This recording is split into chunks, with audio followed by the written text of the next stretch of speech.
So in these sessions, Ask Swami sessions, we take questions which have been sent in to us from virtually every corner of the world. And there are so many questions.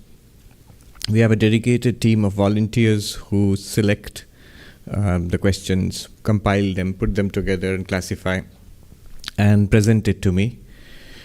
And I shorten the list further to the disappointment, inevitable disappointment of large numbers of people. Sometimes it's not because the questions are not important. The questions are all good. Sometimes I feel, for example, it's a very good question, yet it's subtle and it cannot really be explained in one shot. It would be much easier if the person were present. Then we could have a conversation and then it clarifies matters. So sometimes very good but very subtle questions have to be unfortunately set aside. But be that as it may, we have a set of questions today. And Cordelia is going to ask the questions? Yes, she'll put the questions to me. And I really don't know if you'll have time for questions from the audience here, but is there would you like to ask a question? You have any questions? See, will you have time at the end? Let's do maybe half a dozen questions from the internet audience, and then we will see if anybody has questions here. We haven't done questions from this audience, physical audience, for a long time. Yes. All right. Swamiji, the first question is from Lisa Cherian from Kerala. She asks, Brahman is beyond the body-mind complex.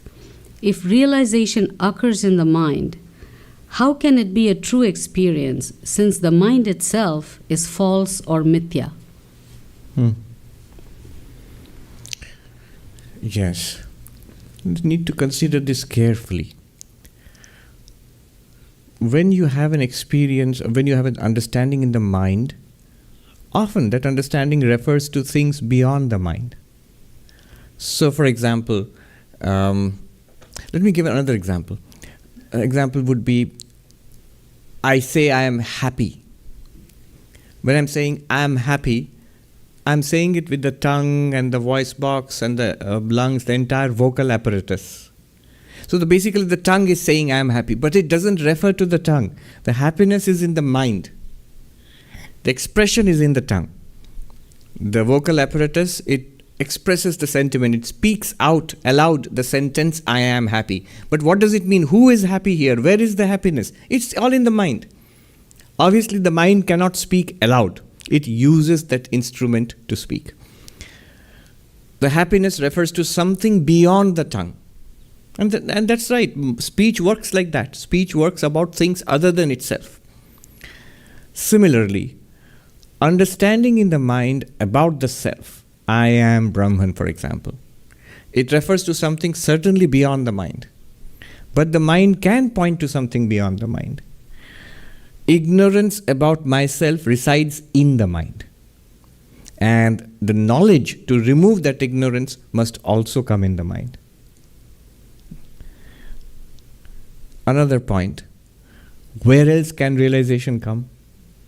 See, realization in the mind is an appearance, it is part of the world, it is therefore mithya or false, an appearance. How can a realization in the mind point to Brahman or reveal Brahman? Why not? Where can realization occur? Can it occur in the body? No.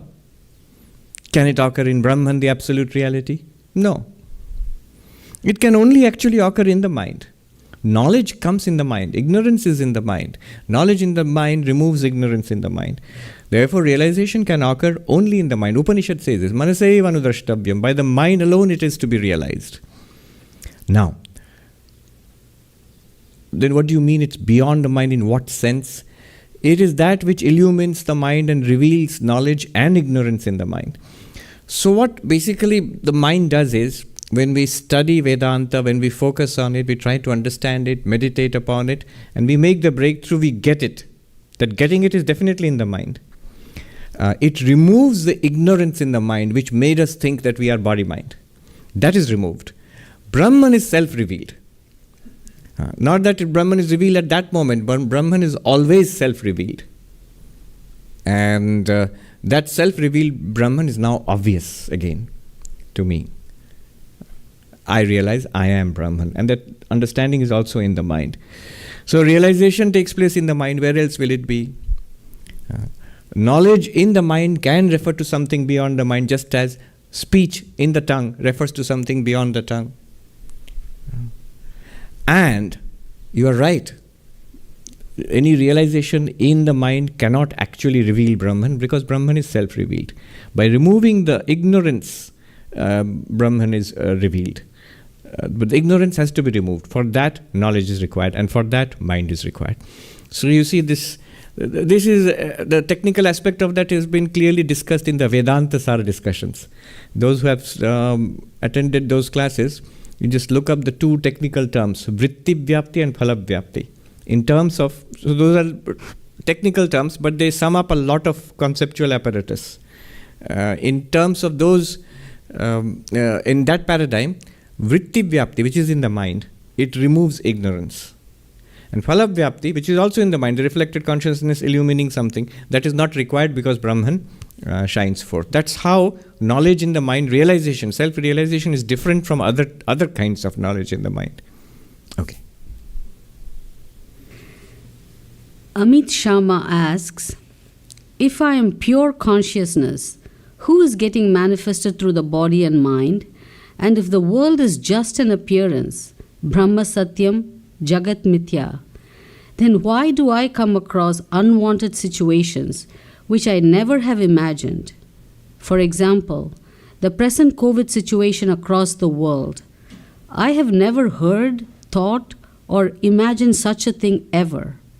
Then why has it come into my appearance? If the world is just an appearance, then who are the people around me, like my wife, father, mother, brother? Are they also just an appearance? If yes, then the same is true for them as well. What is the truth in this case? How can I understand this concept in a deeper sense? Please guide me, Swamiji. Yes. If I am pure consciousness, you see at the beginning, what does he say? If I understand that? He says, if I am pure consciousness. If I am pure consciousness, and the world is an appearance. How do unwanted situations like the COVID thing, which is unwanted, I never wanted this. I could have never imagined this. How did all this appear in me? Notice the transition you have made from I as pure consciousness and to the I who might be imagining or experiencing COVID. You have shifted the I. It's very important. In case of many such questions, what is generally happening is we give an assent to the proposition, I am pure consciousness. I am pure consciousness, fine. But why do I feel misery when my children disobey me? Children of pure consciousness?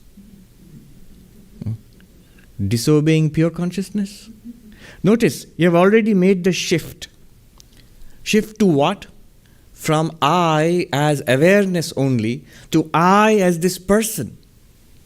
Body, mind, and as long as you are this person, if you take this person to be real, I am this person, then the world is real. Then wife, father, mother, brother, they are real, and COVID is also real. The moment you take one part of the dream to be real, then the rest of the dream also you must take it to be equally real, at least. We have made a shift. Unwanted. How can I imagine something that is unwanted? Why do I come across an unwanted situation if it is an appearance in me? See, the underlying thought is, so are you saying that, is Vedanta saying I am imagining all this universe? No, Vedanta is not saying that. First of all, let me just say, unwanted situations come in dreams also. And you don't doubt for one moment that the dreams are all your own imaginations. Dreams are our imaginations. The mind projects these dreams. And in these dreams, don't we come across unwanted situations? Most of the dreams are unpleasant. Because they often reflect our anxieties and fears in the waking state.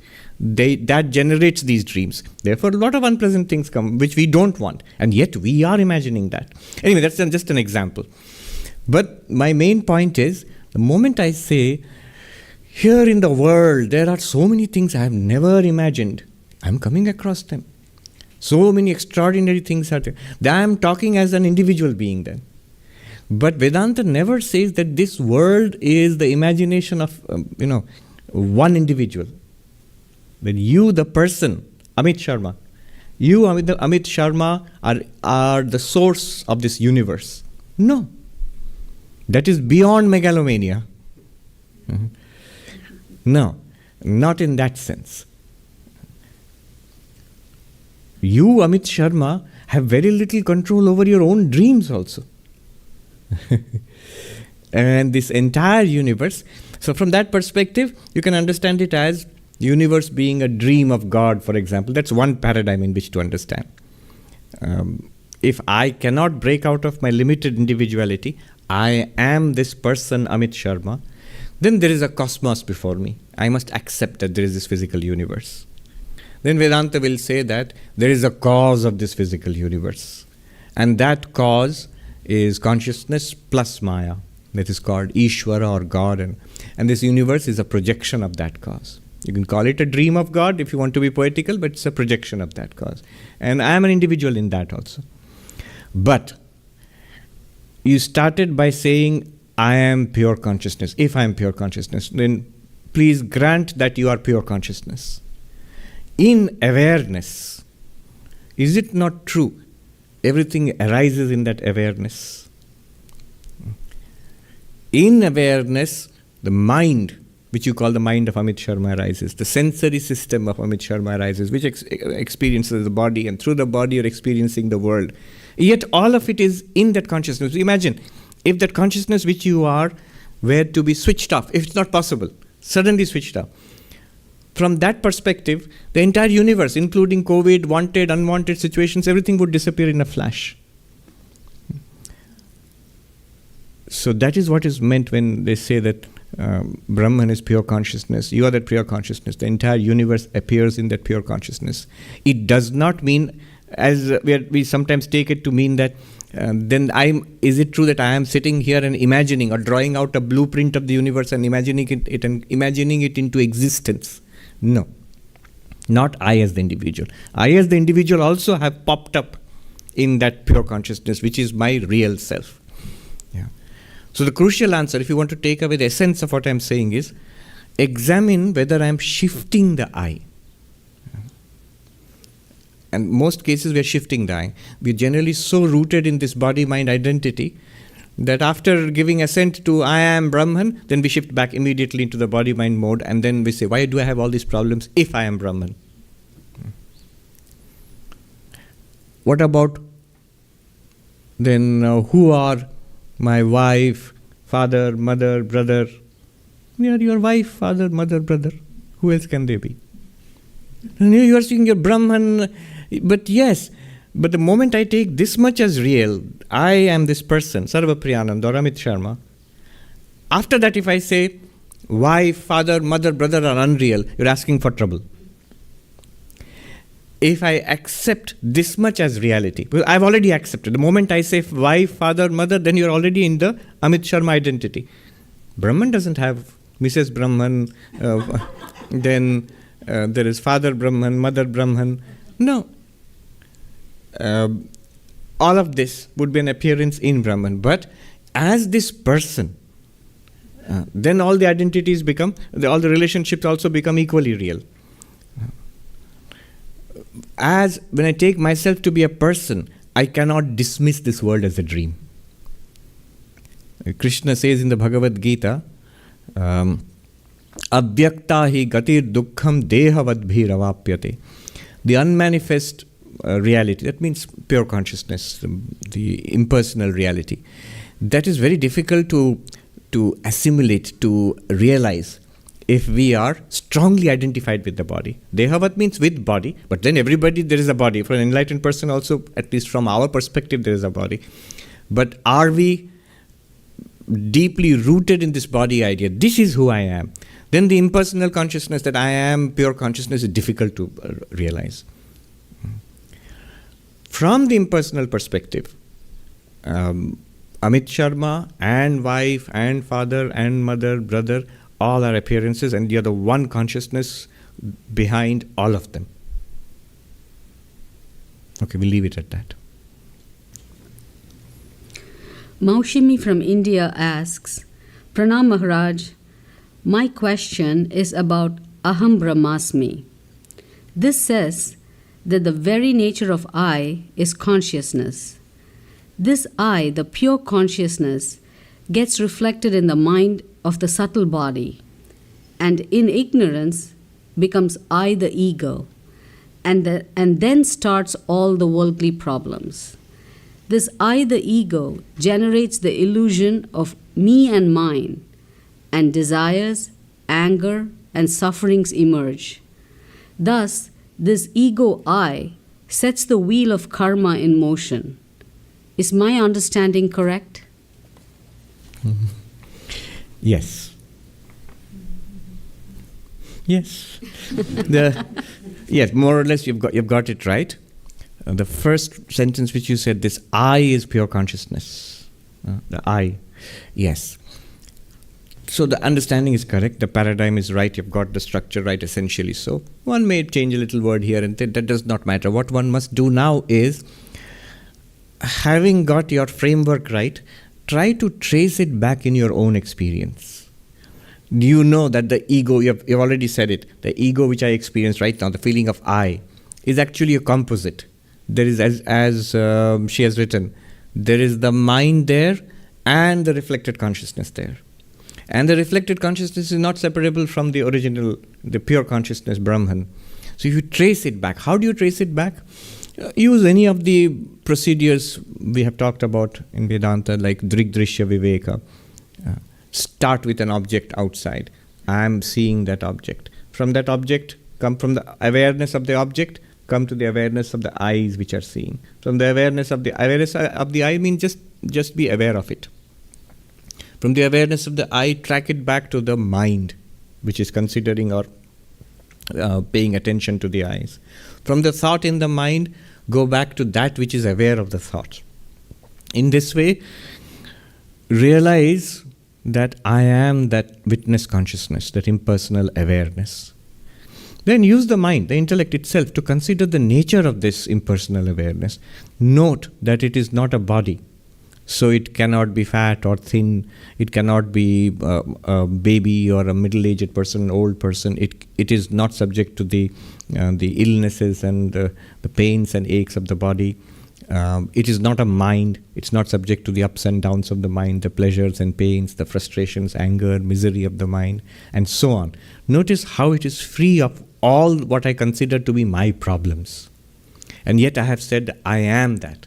So I am that which is free from all the problems which I considered to be my problems. In this way, notice that I, the pure consciousness I, is free of suffering. So this is the cessation of suffering. Note it not just as a possible intellectual conclusion, but as a fact. It must be so from that perspective. Also, consider how that impersonal consciousness has no wants. It is fulfilled. Wants arise at the level of the mind. But that which is the witness of the mind, which is not colored by the mind, which illumines the mind's wants and the mind's fulfillment or frustration, that one is neither does it want anything, nor does it need fulfillment, nor does it ever have frustration. It is ever fulfilled in that sense. So that is the achievement of Ananda or Purnatvam, fulfillment, completion. That's what one can do after getting this clear, as this person has, and then track it back in experience. Do it again and again. The way you read it in Vedantic texts, you will see that the advice seems to be that you track it back and then remain immersed in samadhi, and that's very difficult for most of us when the mind is not trained. What we can do is, if we cannot become immersed in that, but we get an insight into it. If you have got an insight, keep repeating that insight, short bursts of insight. That much we can all do. All means those who are at this level of understanding. Without understanding, that insight practice is also not possible. So repeat that again and again in short bursts. Yeah. So this is a long question, Swamiji. Ramachandran Balaji asks, Dear Swamiji, it has become clear to me that individual consciousness is the fundamental substratum of every human being. However, I am unable to make the leap towards the notion that there is a larger universal consciousness of which this is but a reflection. And all your explanations, including of words being able to confer direct knowledge sometimes, as in the case of the 10th man's story, do not enable the understanding of that link. Your explanation of Vidyaranya's subtle word-based proof of the that in that thou art is tremendously circular reasoning. You first have to believe in it to accept the reasoning, and that cannot be done without direct experience. The link between the individual consciousness and the universal consciousness is to be understood beyond any more questioning, either by logic or by direct experience. Every route of exploration stops at the border of the individual unalloyed consciousness, that gold. But just because every human being is gold, it does not automatically mean that there is one universal gold and not many gold pieces, all made of exactly the same base substrate, so to say, but all separate. I have reached a spiritual dead end, sir. Please help. Yeah, it's a good question, actually. The basic question is the link between our individual awareness and, as he says, universal consciousness, universal awareness. These words itself, they create confusion after some time. The first sentence which he wrote, which Balaji wrote, that I am convinced that pure consciousness is the substrate, the fundamental substrate of all human beings. Individual consciousness is the fundamental substratum of every human being. Individual consciousness is the fundamental substratum of every human being. I am convinced, he says. Now, what I would say is that pay attention to that conviction.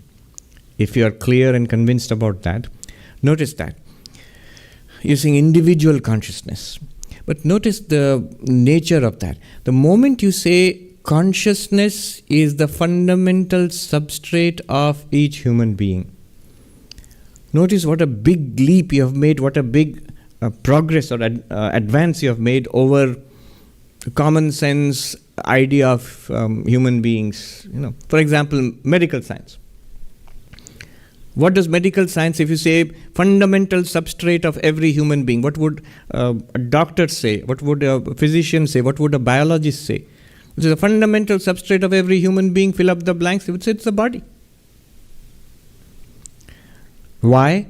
Because the idea of, is consciousness, Balaji says consciousness, individual consciousness is the fundamental substrate of every human being. The doctor or the biologist would say no. Why? Because consciousness is a product of the brain. The brain is a part of the body, and the body, without the body, there is no consciousness. Without consciousness, there is the body. That is the materialistic, reductionist approach. And that's common sense. That's the common knowledge, at least right now. When you say consciousness is the fundamental substrate of every human being, notice what a big jump you have already made. What you are already saying is that if consciousness is my fundamental substrate, that means my fundamental reality is consciousness, not the body. Which means I am not the body. I am consciousness. And if it's fundamental, then the consciousness can exist without the body. You've come to this point. I am not the body. I exist without the body. Therefore, I am independent of the body. All of that follows from that sentence. I am convinced that the individual consciousness is the fundamental substrate of the human being, of every human being. Therefore, this consciousness which I am is not dependent on the body. It's not a product of the brain or of the body. this is the position you have already accepted. What I would recommend is, then notice the nature of this individual consciousness, this so-called what you are calling individual consciousness. Is it born with the birth of the body? Can't be, because it's not the body. Does it age with the aging of the body? Can't be. It can be a witness of the aging of the body. It can be affected by, it can feel that it's somehow limited by the aging of the body, but it's not aging with the aging of the body. Will it die with the death of the body? That's ridiculous. If it's not independent of the body, why should it suddenly decide that the body is dying, I should also die? No. It will be the witness of the death of the body. So this consciousness is immortal. If you say consciousness is the fundamental substrate, then this consciousness must be immortal.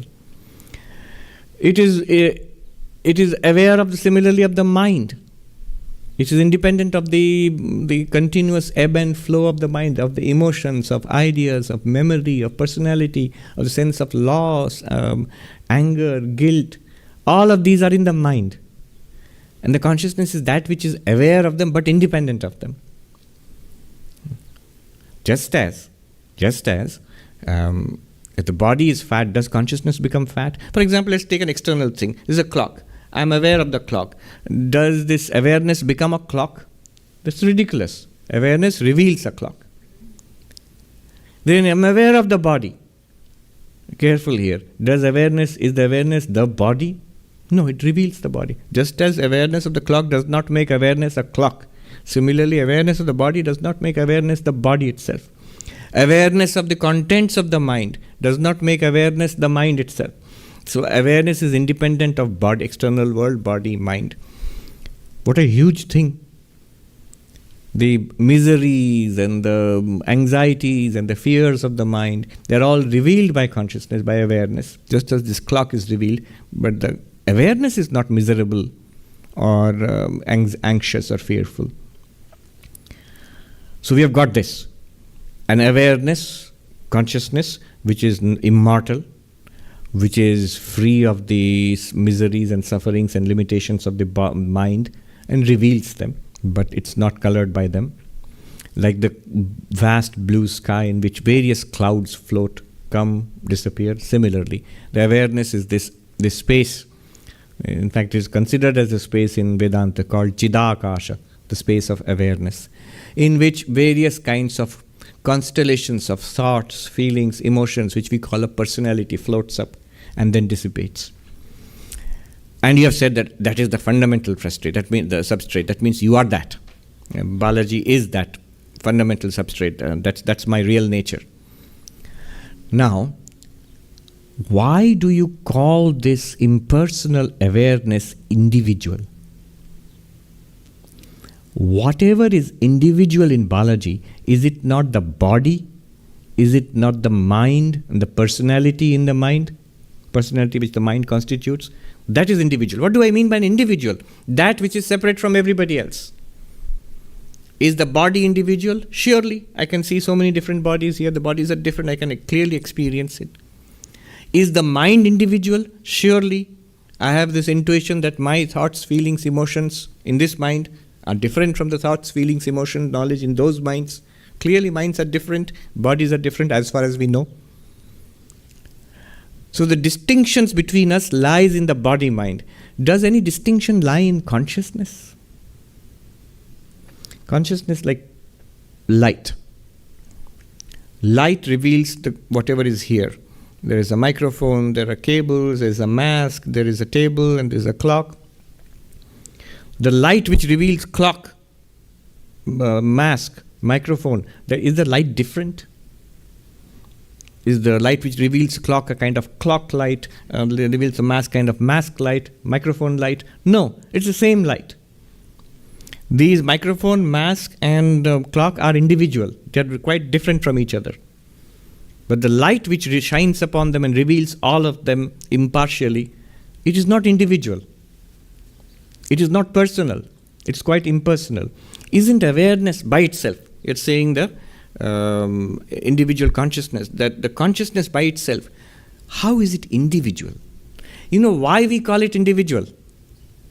Because somewhere deep inside, we identify the consciousness with the body and the mind. It's almost as if the light which is falling on the table, I'm identifying it with the clock and feeling the clock light, mask light, microphone light. No. Considered apart from the objects illumined, the light is one and the same, homogeneous. Why is consciousness individual? Because we are unable to separate it very clearly from body-mind. That's why it feels individual. Consider another approach. The awareness, I feel very, very distinct from everybody else here in the waking state. Because it all seems very different from me. In my dream state also, I feel the consciousness is very different because my dreams are different from your dreams. But consider the deep sleep state. The consciousness which reveals the blankness, the uniform blankness in my deep sleep. In everybody's deep sleep, the experience is exactly the same. Every man, woman, child, every animal, even insect, I heard even they have deep sleep. So if they have deep sleep, in every case, the man, woman, child, animal, insect, those individualities are erased in deep sleep. The awareness that shines upon that uniform blankness, is it different than, if the experiences are the same, how can even the awareness how can the awareness itself become different? From the deep sleep perspective, notice, since the deep sleep experience is same for everybody, there is no reason to suppose that the awareness differs in any way in any one of us. So gold, you can talk about gold pieces, different pieces of gold. Can you talk about pieces of consciousness? That's the example he gave, gold pieces. But can you talk about pieces of consciousness? Gold is a physical substance. You can cut it into physical pieces. The consciousness, if you consider the mind, even the mind, it's very strange to think about pieces of the mind. You can have various thoughts in the mind. But can you actually make physical slices of the mind? You can't, because the mind is not a physical thing. It's a subtle entity. Consciousness is even beyond that. Is it possible to make pieces of consciousness and say different individual consciousnesses? There is no way of distinguishing consciousness from one person to another person to another person. In sentient beings, you can distinguish bodies. Bodies are individual. Minds are also individual. Though in Vedanta, we have a concept of an underlying cosmic body and underlying cosmic mind, where they are all united. But beyond that, in consciousness, there is no way actually of distinguishing individual consciousnesses. That is not to say that the question is not a deep and good one, because it's a very profound question, because this is at the point where Sankhya and Advaita differ. Sankhya does talk about individual consciousnesses, separate Purushas. I'll make two more points and then move on. One is, he says, "Sir, my spiritual life is at a dead end. Please help me." Why? He said that? He said... at the end? He said, "I have reached a spiritual dead end. Yes. Please help." I have reached a spiritual dead end. Why should it be a dead end? When you say that individual consciousness is the fundamental substrate of Balaji, that means I am that consciousness. You call it individual consciousness also. But I just showed you that so-called individual consciousness, being free from the body of Balaji, is immortal, is not born with the birth of Balaji, does not die with the death of the body of Balaji. Because it is free, and the illuminer, and the witness of the mind, which Balaji calls his own mind, then it is free of the ups and downs, the miseries, the unhappinesses, the frustrations of that mind. That consciousness is free. That consciousness transcends the sufferings of the body-mind. That itself is a wonderful attainment in spiritual life. Why is spiritual life at a dead end? Not at all. If I consider consciousness to be my fundamental substrate, your spiritual life is not at a dead end. You have reached a pretty good place, I would say. It is the culmination of Sankhya. So this is the first point I want to make. If you really consider, my only problem is I don't know how to understand that individual consciousness is same as cosmic consciousness.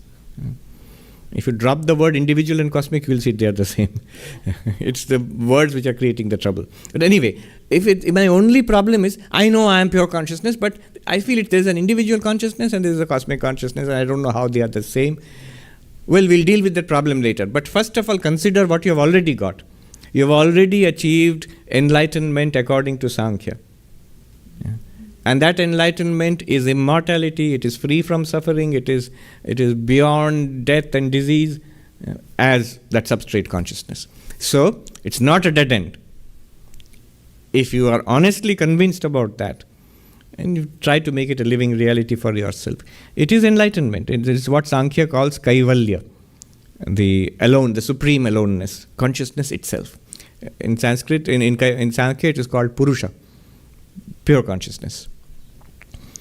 Now the question remains that, are these purushas, are there many, many pure consciousnesses? In each individuality, there is one pure consciousness, so there are many individual beings, there must be many individual consciousnesses, which is what he feels. And there is some kind of cosmic consciousness, and how are they one and the same, which Advaita says. Just follow the track which I gave, that why is this consciousness individual? Sankhya gives many arguments. It sticks to its position. So, no, how can consciousness be one? Then the birth of one would be the birth of everybody, the death of one would be the death of everybody. But you can easily answer those questions. The birth is the birth of the body. Death is the death of the body. You have said your consciousness. Why do you think the birth of the body is your birth? Why do you think the death of the body is your death? Second argument, for example, there are 5 major arguments given by Sankhya, but all of them can be dismissed in this way. You will see each of the arguments takes hold of something in the body mind, not in consciousness itself. When one is awake, everybody would awake if you are all the same consciousness. One falls asleep, everybody would fall asleep. That's sort of what happens in Vedanta talks. Everybody falls asleep. Now, but again, that's not true. When one is sleeping and another is awake, what is sleeping and what is awake? The mind there. Has the consciousness fallen? What would it even mean for consciousness to fall asleep? We understand what is the meaning of the mind for going to sleep. The body also undergoes physiological changes when the mind is asleep. But what do you mean by consciousness being asleep? If you feel about consciousness being asleep or awake, then you have not distinguished between mind and consciousness yet. Consciousness is ever awake. It's like saying the day and night on the sun. We have day and night here. But in the sun itself, where is day and where is night? It's just blazing illumination all the time. You can at the most say that it is eternal day there. Consciousness is eternally awake. There's no question of it going to sleep. So, one will be awake, one will be asleep, then the consciousness must be different. This Sankhya argument does not hold good. Another Sankhya argument. How can consciousness be the same? If one person becomes illumined, everybody will become illumined. If one person is in ignorance, everybody will be in ignorance. Not true again. Ignorance and illumination, enlightenment, that's in the mind, in the individual mind. Guru is enlightened. Does not mean that necessarily it would be a good thing that the Guru is enlightened, then we all disciples will also become enlightened, we'll get the benefit of. But unfortunately it doesn't work that way. Because the difference is in the mind, but difference is not in consciousness. So every argument which Sankhya puts up is pretty easily dismissed by Vedanta. And therefore Sri Krishna says, Kshetragyam chapi mam vidhi sarva kshetreshu bharat. In the 13th chapter of the Bhagavad Gita, it says, know me, O Arjuna, to be the one consciousness in all of these beings. No individual consciousnesses. He says that which is the witness of the body-mind, know that you are that. Fine. Immediately Arjuna will have the same question as Balaji. So I am this, but in Duryodhana, in Bhishma, in Karna, in my brothers, in all of them, their bodies and minds, they must be separate knowers of the body-mind. Immediately Krishna says, the knower of the body-mind in all bodies and minds is one, and I am that. That is the idea of God in Vedanta. One consciousness shining through all bodies and minds. So this is the argument. Advaita Vedanta goes even further, but we will not touch that. The even further means, all right, we are one consciousness. But what about these bodies? You have admitted bodies are many, minds are many, and the world has millions of entities. This whole variegated, pluralistic world is an appearance in one consciousness, essentially not different from consciousness. That will be the completion of non-duality. Because before that, there is still duality. All right, we'll leave it there. The next question.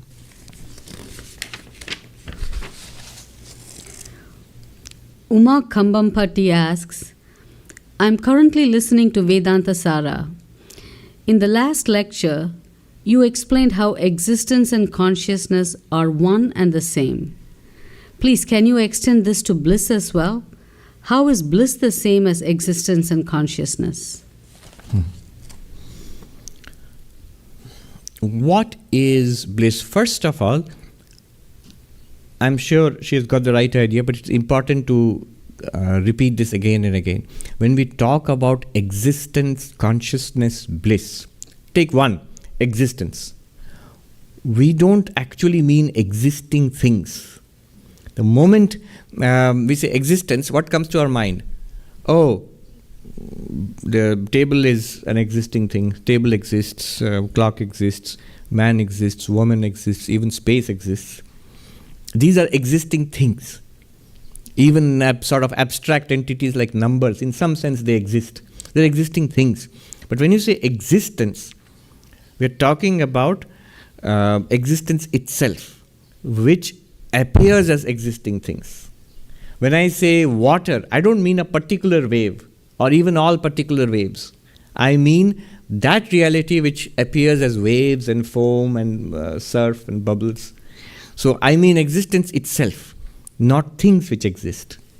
So I get it. So similarly, when we say consciousness, I don't mean conscious experiences, happiness, pleasure, knowing something, seeing, smelling, touching, eating, drinking, thinking, understanding, loving, hating. These are all experiences illumined by consciousness. But consciousness is one and the same and unchanging.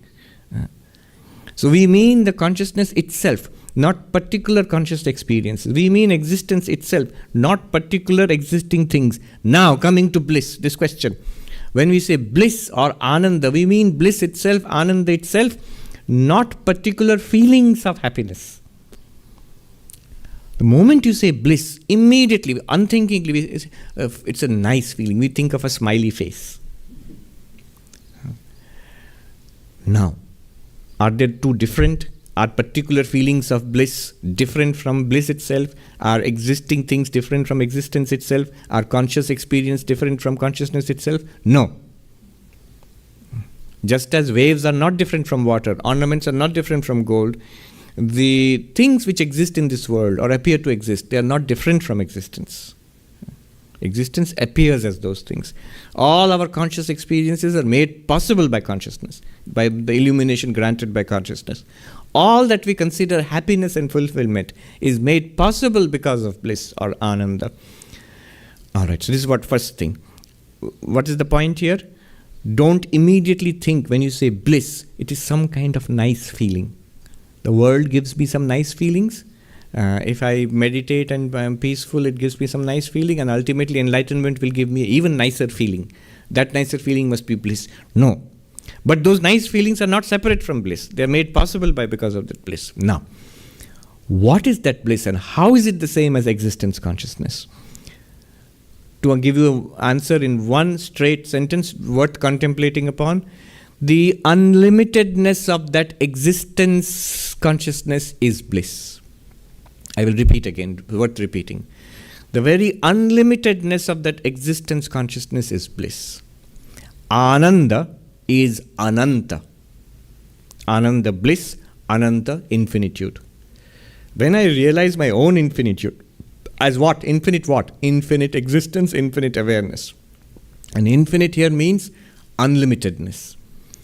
When that is realized, that fullness, that completeness, that purnatvam, that itself is ananda. Where did you get that? If you ask, please, justify on the basis of the Upanishads. Chandogya Upanishad says, Yo vai bhuma tat sukham Nalpe sukham asti. That which is the infinite, the vast, that itself is happiness. There is no real happiness in the limited. There is no real happiness in the limited. Notice how our demand for happiness is never fulfilled. No matter how much money you get. How much money you get. I don't know if I should say this. This gentleman, okay, I will not name him. This gentleman who is now the richest person in the world just now. Now, some people who know him very closely, and they told me that whatever he does, the plain and quite obvious message there is, or the motive there is, how will this get me more money?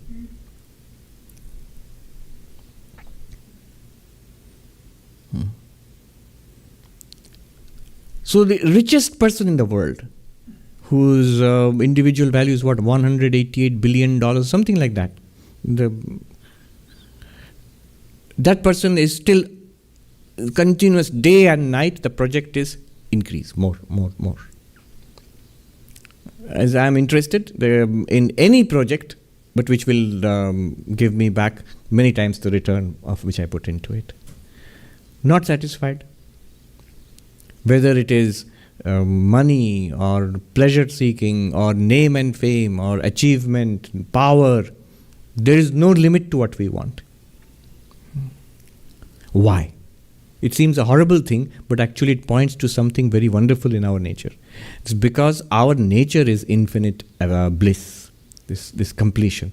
That completion is not possible with money, power, name and fame, appreciation in the world outside. We are trying to fill,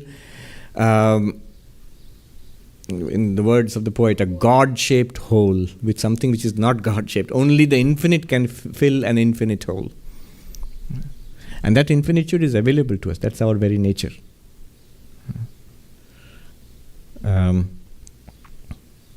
So that infinitude is bliss.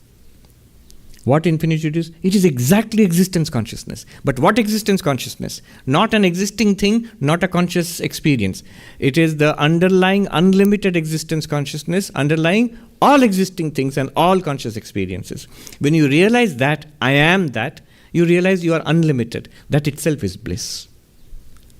Now, a question might still arise. That sounds awfully abstract, Swami. The underlying demand here is, the unspoken demand here is, after I realize these things, will I really be happy? I mean, I want that feeling of happiness. I understand a feeling of happiness is not the absolute bliss itself, but will that feeling be there or not? Don't worry, it will be there. And oodles of it. Unlimited. You will have lots of smiley faces. Proof, look at the lives of the saints in every tradition. Are they joyous or not? Yes.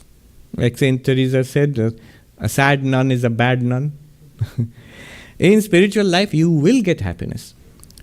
Sri Ramakrishna talks about Vishayananda, Bhajanananda, Brahmananda. Vishayananda is the joy that you get with contact with things of the world. Anything in the world. From a cookie to a Nobel Prize winning work in sciences, anything in the world. It gives you some joy. And that's where most people are stuck. But a greater joy awaits those who take to spiritual life. That is called Bhajanananda, the joy of spiritual practice, of meditation, of prayer, of divine music, of contemplation, of dispassion, vairagya, of the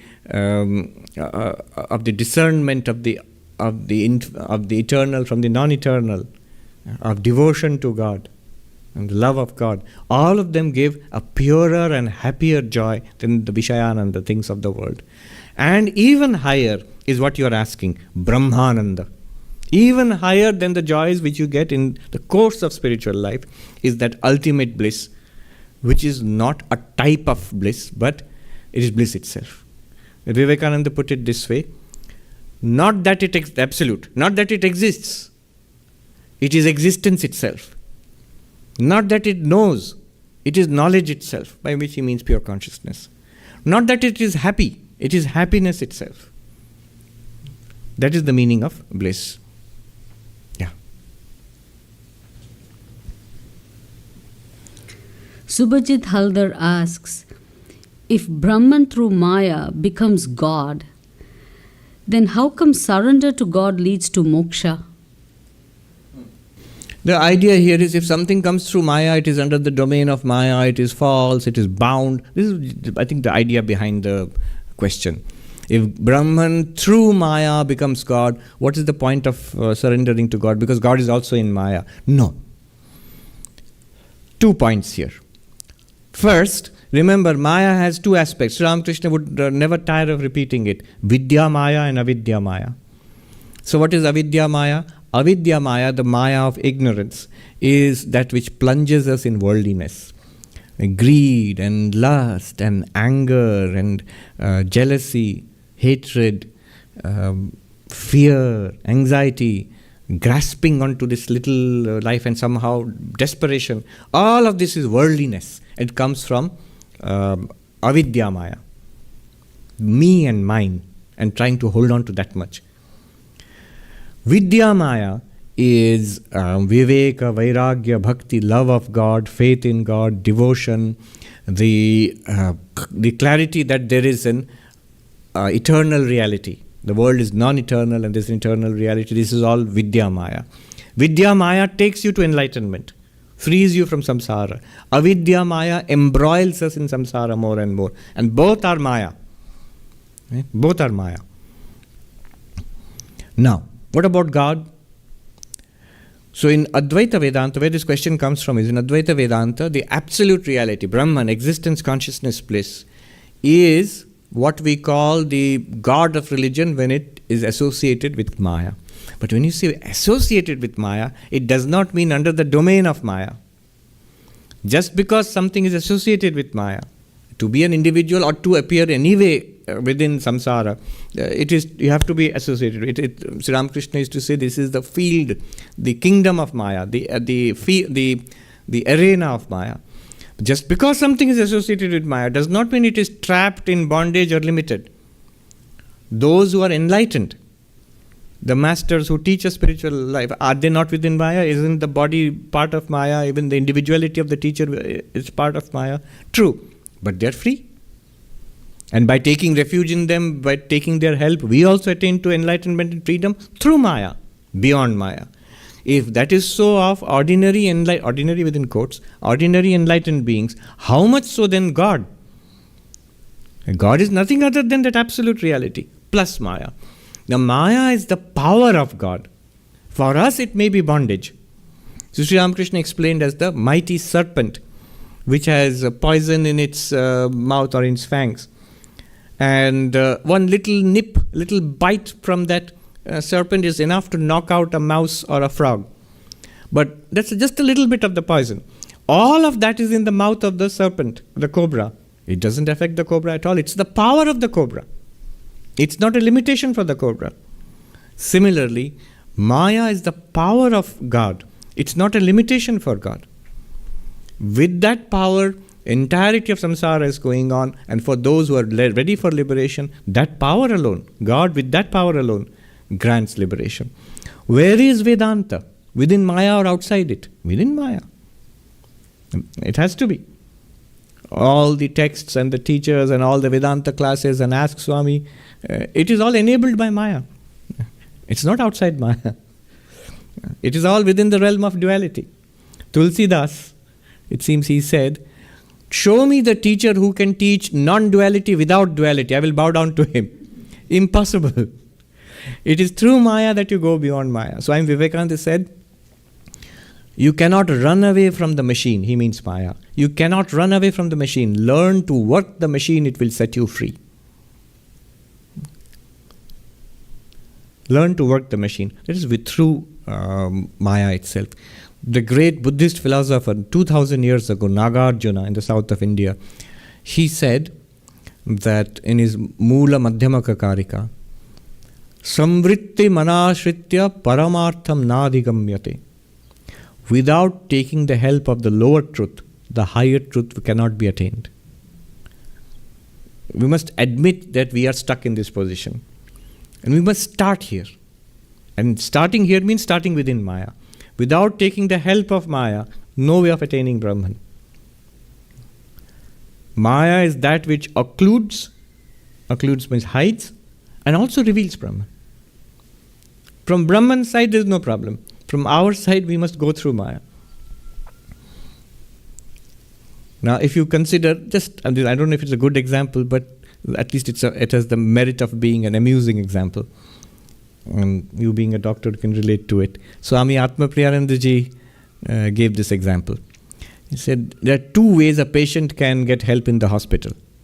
One is when the doctor comes on his or her rounds, which is once in a while only, because the doctor is a specialist and has so many things to deal with, will come quickly and take a look at and the nurse will give the report on the patients under her care and say that this is the problem, and the doctor will make a few recommendations, and you can seize that moment and appeal to the doctor. This is my problem, that is my problem, and this is a pain, I don't have that medicine, this is discomfort.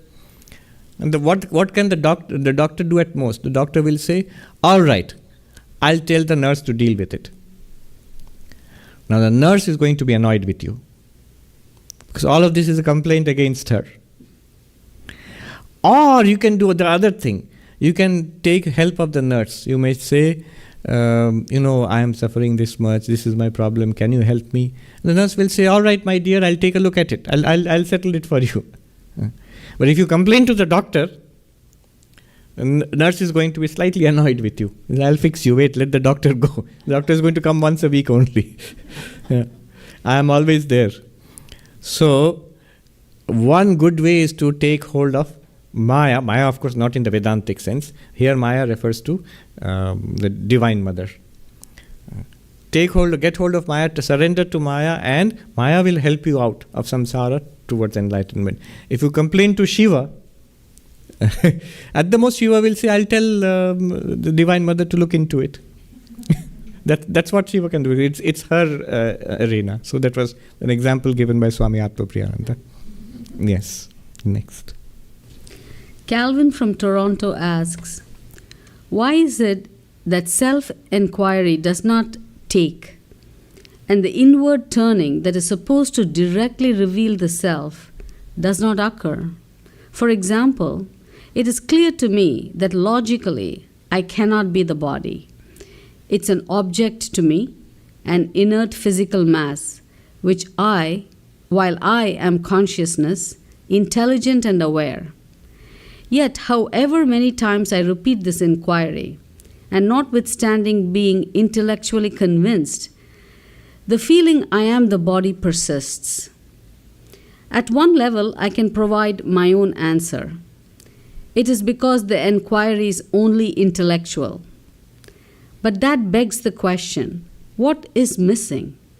What can I do to make what my intellect recognizes as truth into living reality? This is a good question. And many people who seriously follow this path will come to this juncture at some time or the other. Calvin, you said, from Toronto. Yes. All right.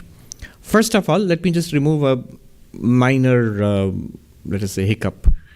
And said that I understand the problem is at least this much, that it's inquiry is intellectual inquiry. All inquiry is intellectual.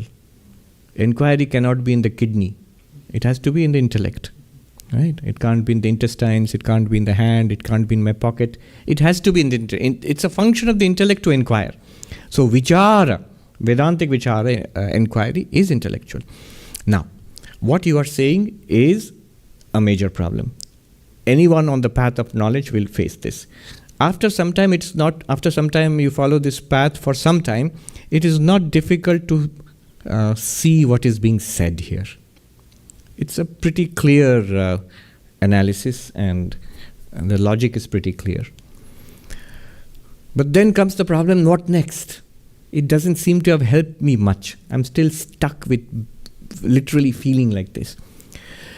And in Uttarakhand, in the Himalayas, the sadhus, they use a Hindi word for this. Pachta nahi hai. In Hindi, that means it's not digested. The food has not been digested. Similarly, Vedanta has not been digested. The word he used is very perceptive. It does not take. It should catch and transform. The fire should blaze forth. I'm striking the match, everything I'm doing it right, but that spark is not coming. So what is the answer to this? At two levels. One is what the texts say. The text will tell you very precisely this. Stay with that, what you call intellectual conviction. Stay with that and deepen it. This is called the process of assimilation. Your conviction already is, I am pure consciousness. So aham, I am he, or I am that pure consciousness, I am. Swami Vivekananda says, stay with it. Tell yourself that again. Tell yourself not in the sense of brainwashing.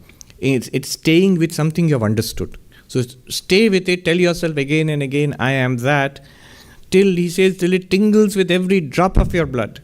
I mean, it's a very visceral thing he's saying. It's no longer just, you will not feel that it's just intellectual. It is intellectual, it is emotional, it's a storm in my life, it is transformational, till it becomes very vivid. This is called nididhyasana, Vedantic meditation. Vedantic meditation meant exactly for this. Once you know the teaching, it is clear. That is shravanam, hearing the teaching or studying. Second, not only is it clear, you're convinced about it. If anybody asks a question, anywhere a question is raised, you are ready to reply. You know, your clarity is so much is there. Even after that, if this doubt comes, then you have to stay with the clarity. After all, why will you not stay with it? If you know something to be the truth, why won't you stay with it? If you know that this feeling that I am the body, this kind of a sensation, unexamined complex of sensations, which makes me feel, talk and behave and react to the world as the body. It's a kind of unconscious inertia of past practices. Then all that you have to do is to decondition it. Start small, make it a living feeling, then act from it, try it out once or twice, You take out the car for a spin, don't go straight on the freeway. You're learning to drive, learn in the driveway or in your parking lot. Then you take the car out. Similarly, Vedanta, you try it out in small, where do you try it out? Whenever there are problems, a little pain in the body, a little somebody misbehaves and you feel upset. Can I not feel upset? Can I know that I am the upset-free consciousness, which reveals the upset and also the quick disappearance of that upset. I am that consciousness which never got upset. It cannot be upset. Can I stay with that in little challenges till you can face bigger challenges? And very soon you will see it's a living reality for you. Try it out. Don't give up that conviction you have got. What you're calling that intellectual conviction, that is clarity, that is conviction. Stay with it and see where the resistance is coming. That resistance is an opportunity. It's basically programming from the past. Nothing more than that, nothing to be scared of. Stay with the new light which has come. One sadhu in the Himalayas, he would say very nicely, Prapt sach ka adar kare. That which you have already realized and understood, give value to that. We keep seeking more sophisticated philosophies, more sophisticated practices, but what you have got is enough already to set you free from samsara. Give value to that. This sadhu, he had little like epigrams in Hindi.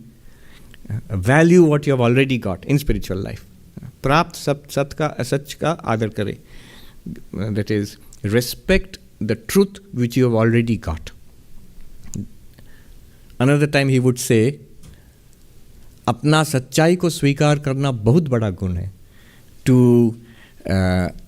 To recognize and accept one's own reality is a very great quality. All I am Brahman, all of that is fine.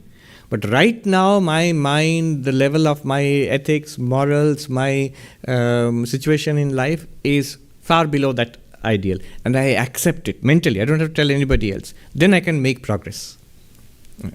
I know I am that infinite existence consciousness. There's nothing to be upset about. And you start making a change. Yeah. So stick with that. That's first. That is the recommendation given by any Vedantic teacher. But I'll give you some advice. And again, remember, this is not just for Calvin from Toronto. Not just for him. These questions come to different people across the world depending upon the kind of thinking you have got or the circumstances in life you face.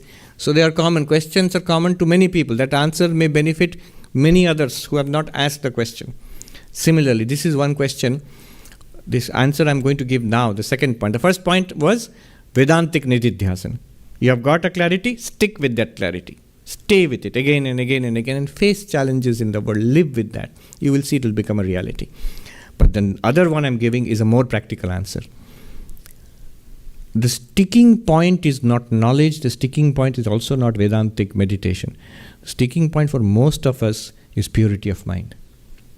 Is a more fundamental level of lack of preparation in spiritual life. That is generally the condition of most of us. Then how do you deal with that? The answer is, a very powerful answer is, you need help.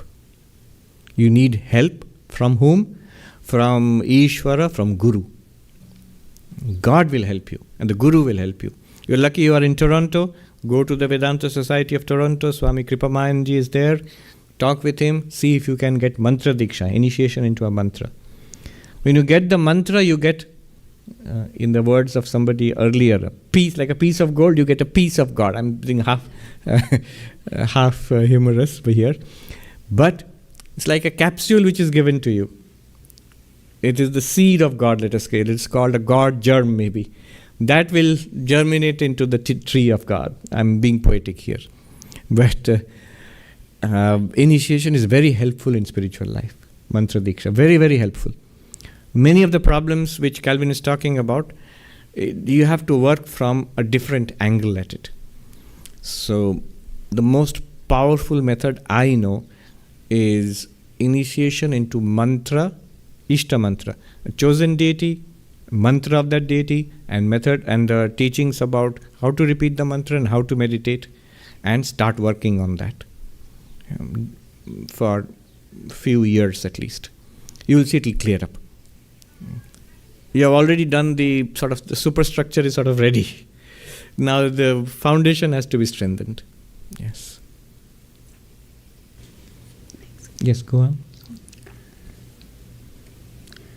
Swarnendu Swaha asks, Swamiji, I am 30 and starting my career in academic teaching and research in the university in West Bengal. Physical science is supposed to reveal the fundamental principle and the underlying reality of the universe. I have immense zeal to be able to contribute towards that end. Deep contemplation lately has put a seed of doubt in my mind. Since all this science and everything is under the domain of Maya, whether they are actually capable of revealing the truth about the ultimate reality or God, or do they, being under the domain of Maya, lead us to somewhere else rather than to the ultimate reality? The scriptures also classify science as paravidya or lower knowledge, incapable of leading one to the ultimate truth or God. I would love to know your thoughts on this. Pranams. Aparavidya, that is the lower knowledge. It's a good question, and often scientists, especially scientists who are in fundamental sciences like physics or mathematics, they become interested in spirituality, Vedanta, philosophical side of Buddhism. They become interested. I've seen that. In fact, some of the latest works of well-known popularizers, scientists who also act as popularizers of science, Brian Greene right here in Columbia, then Sean Carroll in Caltech, who wrote The Big Picture. Many of their books, their recent books, sort of the kind of final books they write, they are more philosophy than physics. They are more metaphysics than physics, you see, because they are interested. I think it's the same question, the different sides of it, which drives a person into physics and into spirituality. That's why many of the great physicists were also very spiritual people. They had this same fundamental question: what is the secret of the universe? Look at the question which starts Vedanta. In the Upanishads, the question which starts Vedanta, what is the quest? What is that by knowing which everything here is known? Mundaka Upanishad. Kasminno bhagavo vigyate sarvamidam vigyatam bhavati. What is that, sir? By knowing which everything here is known. It's a scientific question, actually. It's the counterpart of the question, the drive for the grand unified theory. One thing to explain everything. So one understands that at least those working in physical sciences, not necessarily, but many of them do have a spiritual quest, a quest which a Vedantin would recognize that yes. Now, can one approach the ultimate reality, Brahman, through science? If not, why not? If yes, how? And is the pursuit of science a distraction from attaining the knowledge of the ultimate reality? So I'll answer these questions quickly. Can one attain the ultimate reality through a pursuit of science, physics, for example, or mathematics? If yes, let me say first of all, no. Why not?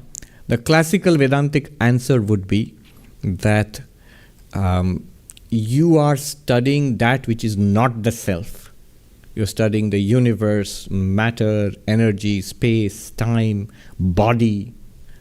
Even if you could study the mind, that's the limit of science. Especially physical science, if you say the limit would be the brain, for example. Beyond that, you cannot study anything. So it will never take you to the real self, and the real self can only be attained or realized by a study of the Upanishads and Vedanta, which point out to you something which you have to intuitively grasp within yourself through Shravana, Manana, Nididhyasana, systematically studying the Vedanta under a competent teacher, reasoning about it, and then meditating upon like Calvin says, he has got a logical conclusion, logical conviction about it, then meditating, staying with it, immersing yourself in it. That will give you the breakthrough and you realize you are Brahman. A course in physics won't do that. That's why I remember meeting this gentleman who was a physicist. He was dismayed. He had met a modern, great, well-known and very reputed modern teacher of Advaita Vedanta, who had asked him, what do you do? And this gentleman said, I'm a researcher in physics. And this master told him that, oh, that's all within Maya. Forget it. Come here. I will teach you about the ultimate reality or Brahman. Now, this is a little dismaying for the gentleman, because then it puts a big question over his whole quest. Or at the very least, it bifurcates the two. Search for ultimate reality, that is Vedanta's province, and what I do for my living, my lifetime, that is something which is lower within the realm of illusion and so on. Now, this is the answer from the classical perspective. And I also generally agree with it, but that's not the end of the story. I was corrected by a friend of mine who is one of India's leading mathematicians and a monk. So when I told him this classical non-dualistic perspective, classical Vedantic perspective on the pursuit of modern science, for example, in relation to the realization of the Vedantic truth. So when I said it can't be done, because this just studies something within the domain of Maya, and that is beyond Maya. But then he told me something very obvious. It should be obvious. He said, why not? What will take you to that realization? Vedanta, right? Isn't that also within the domain of Maya? If one quest, one system of knowledge within the domain of Maya can point to something beyond Maya, why not another? All you need is the quest, and you keep at it. It's quite possible. He's not saying that it will take you to the realization of I am Brahman, but why is it impossible? It should be possible. And that is also the view of, for example, Swami Vivekananda. We know in this city, in fact in the Vedanta society, you would have, I've seen the old records, who's attending the classes, Swami Abhidanand is speaking, Nikola Tesla. Tesla is coming to the class and listening to the talks. Why did he become interested in Vedanta? It goes back to Swami Vivekananda, whose talks Tesla had heard first in the World Parliament of Religions in Chicago. Tesla would actually shut down his pavilion. He had a pavilion on electricity at the World Parliament in the exposition there.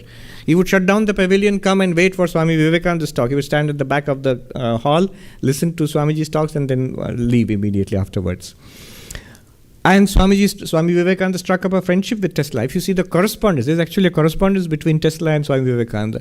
And Swami Vivekananda felt, Tesla said, he would be able to demonstrate the cosmological principles of Sankhya using modern science and mathematics. I don't think anything came of it because physics and mathematics at that time were not developed to the level with what it is now. I'm sure Swami Vivekananda would be very interested in what is going on in physics and mathematics today. And not that it's exactly what Vedanta is saying. That would be too cheap. We still have to work at it to see how they can complement each other or they can point in the same direction. So, this is the second answer. Yes, the pursuit of modern science, physics, mathematics, and why just limit to physics and mathematics? Why not the life sciences, especially consciousness studies? Why can it not lead to Vedantic conclusions? It can, and there are a lot of work being done in that respect now. Then, the last question is, so is my general study of physics, is doing research, is it a distraction? Will it take me away from the realization, the Vedantic realization? I would say no. Is it a useless pursuit? No.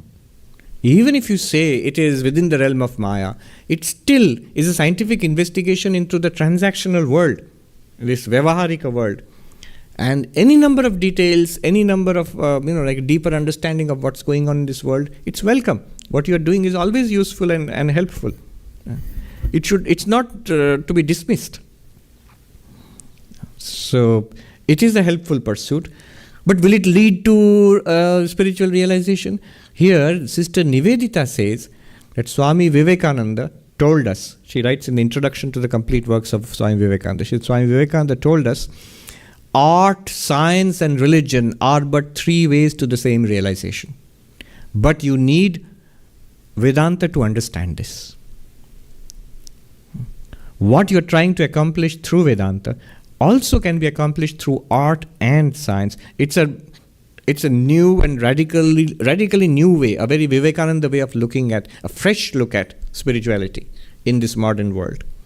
It can be done. So Vivekananda was convinced. It's not a vain pursuit. But it also must be consciously done. That if my purpose in doing physics is to become the head of the department and publish a few papers, then that's it, that's the limit. But if I have an inner quest to find out what is true ultimately, so yes, most valuable and worthwhile and should be pursued. We live in the age of science. It is, notice, with the classical teachers of Vedanta, I'm fully with them in this much, that Vedanta stands on its own legs, on its own glory. It was true and valid long before the age of modern science. It continues to be true and valid in the age of modern science without any help from modern science. I'll be as clear as that. But we are also in the age of modern science. We must be people of our age, not people of the classical age. Just as they were true to their own environment and civilization, we also must be true to what is true here, what we have found out. It's a glorious age to be alive in. So this idea of matching and reconciling and assimilating science and Vedanta, it's a good project, though many traditionalists might be opposed to it. Okay. Right. Abhay Kulkarni asks, in one of your talks, you have used the analogy of a child going to a movie theater to watch a movie. The father is trying to explain to the child what a movie screen is. But wherever he points, there is only the movie playing. I think the analogy is to explain Brahman as the substratum of everything. But I was wondering, if the movie projector is turned off, you can see the screen. So if we turn off the world using Raja Yoga and Patanjali Yoga Sutra techniques, wouldn't we all witness ourselves as Brahman? If this is the case, why is Raja Yoga not superior than Jnana Yoga? Isn't experiencing something better than having the knowledge of something? All right. So this is a good argument for Samadhi, for Raja Yoga. What is the argument here? What does Raja Yoga do? It says, Samadhi Chitta Vritti Nirodha. That's the second sutra. When all the vrittis of the mind cease, that is called Samadhi. And notice, a lot is involved there. Because the entire universe, as he says, switching up the entire universe to us, to experience the universe, ultimately it must come in the form of vrittis in the mind. You must either see it, hear it, smell it, taste it, touch it, think about it, understand it, remember it. This is how we experience the universe. Just that the universe exists is not enough. It must enter into our minds. The moment it enters into our minds, what do you mean entering in our minds? Our minds have thoughts about it. When those thoughts cease, you will not experience anything. When you do not experience anything, I mean the word very carefully, anything, then no thing is experienced. Then what happens? Tada drashtu swarupe avasthanam. Then the witness consciousness remains in its real nature. When the mind ceases to break out into waves. And Swami Vivekananda gives a very nice explanation of a lake, a placid lake. When there are no ripples on the surface of the lake and the water is very clear, two things are necessary. The water must be clear, not muddy. And the lake must be without any waves or ripples. In this very place, just imagine like glass-like water, so clear and transparent. You can see straight through to the bottom of the lake. Similarly, the witness of the mind becomes very evident when consciously, by deliberate effort, the mind is stilled for a while. So what? Then you realize, I am not the mind. After you realize means after the mind starts working again, oh, what was that I saw? During that mind is still, you cannot have any particular realization because just consciousness is there, witnessing the silent mind. You realize, oh, I am the consciousness quite apart from the functioning of the mind. This is what the gentleman is saying, that so if you can get this kind of an experience that reveals to you, I am the witness consciousness, isn't this superior to just saying that there is the body and the mind, and beyond the body and mind is witness consciousness, and you are that? That sounds kind of theoretical, like a classroom lecture or something like that. And here is the direct experience. First of all, if that's the way it seems to you, you're most welcome. You're right. There's nothing wrong in it. But that also is predicated on a slight misunderstanding, subtle but deep misunderstanding of Advaita Vedanta. It's not, like he says, a battle between experience and knowledge. Here by knowledge he means something written in a book, heard in a lecture, demonstrated on a blackboard. That's knowledge. And I vividly see myself as pure consciousness. That is experience. No, this is a false dichotomy. It's a false distinction. Vedanta is experienced through and through.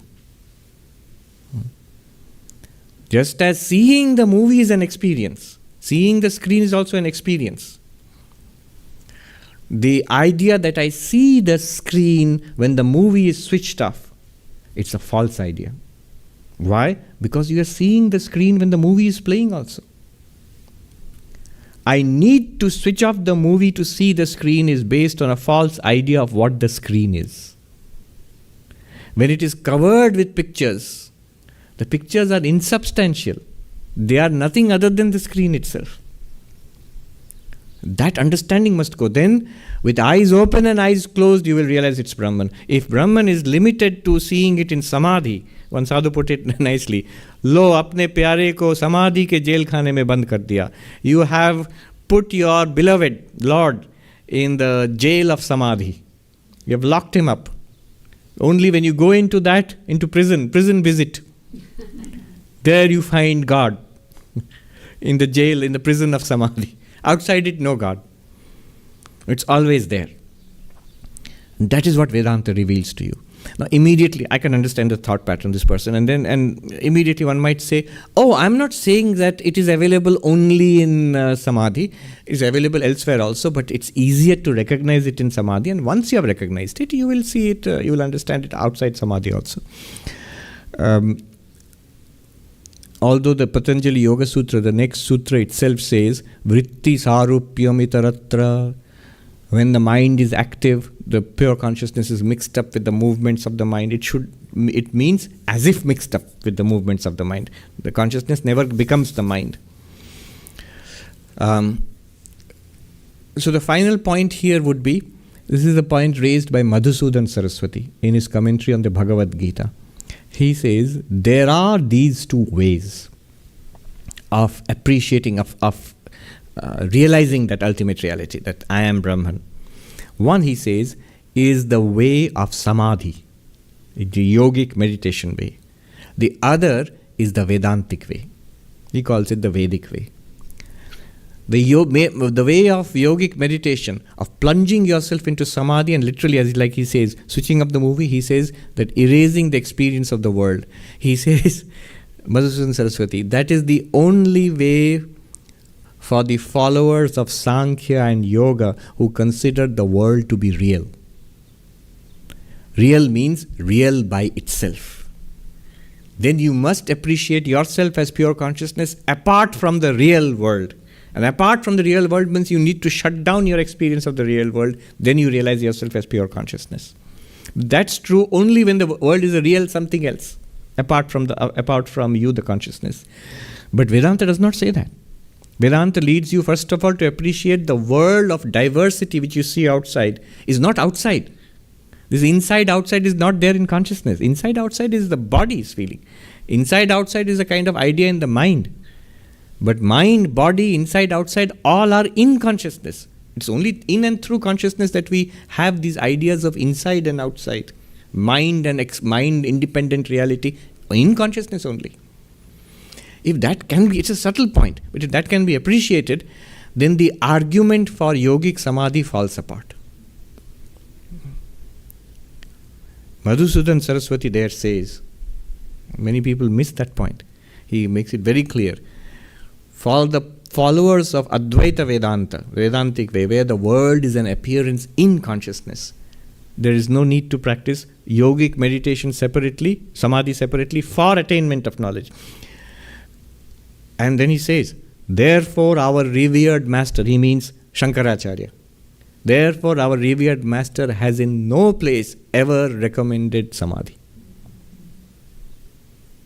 Now, footnote to this. So samadhi, yogic samadhi is not useful for Advaitins? No, that is also not true. It is useful. It's useful for a different purpose, not for enlightenment or realization. It is useful for what Calvin said from Toronto, for driving in that realization, making it a living reality, overcoming the past conditioning. Nididhyasana, technically speaking, Nididhyasana, Vedantic meditation, leading to samadhi also. The purpose of that would be to overcome the problem called viparita bhavana, contrary tendencies and ingrained patterns of behavior. Immerse yourself in what you have already realized, not waiting for samadhi to realize it. You have already realized it by Vedantic inquiry. What is Vedantic inquiry like? Shravana Manana. You've already realized it. You've already got conviction and clarity. Now stay with it, and there yogic samadhi is one of the powerful ways in which you can immerse yourself in already gained realization. Do Advaitins practice yogic samadhi? Certainly. You'll see in the lives of many great non-dualist masters, they practice very deep samadhi, and again. But the purpose is different. Good. So we have had a very nice set of questions. I pray to the Lord to bless all of us